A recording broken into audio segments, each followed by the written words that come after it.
Hello, my name is Liza, and today I'd like to share with you how I made my Dollar Tree crystal ball.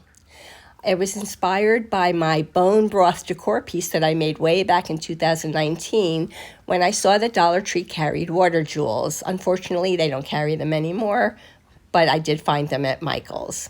So what you're going to need are one of these iridescent crystal ball looking water things and a pedestal candlestick, a mini skull, and I did find my water jewels at Michael's, like I said.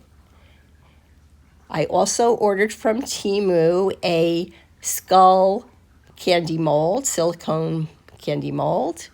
And from AliExpress a couple years ago, I had this little decorative piece that I'm also using.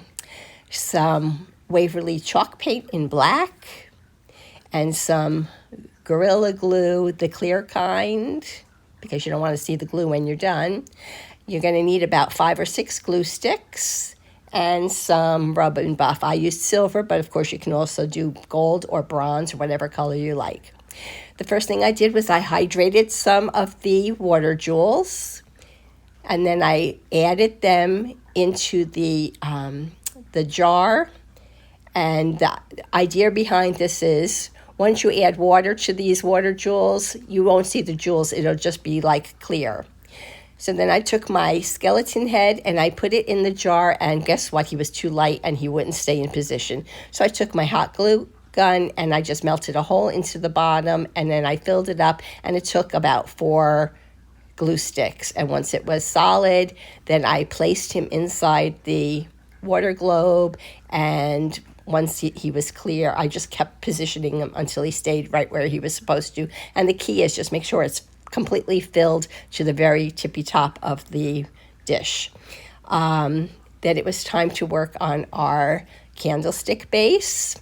And then you can see how cute he looks with some natural light behind him. So I have some Model Magic, and I used my silicone mat. I did put a little bit of oil in the bottom, coated them with oil so that the little skeleton heads would pop right out, because, you want them to still look like skeleton heads when you take them out. Once they were all nice and dry, I also did the same thing with that decorative piece.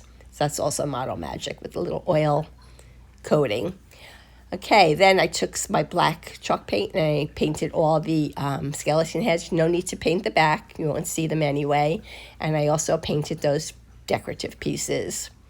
Then it was time to take the rub and buff, and I used silver, and I buffed them all out until all you could see were the black eyes and mouth. And I did the same thing with the decorative pieces.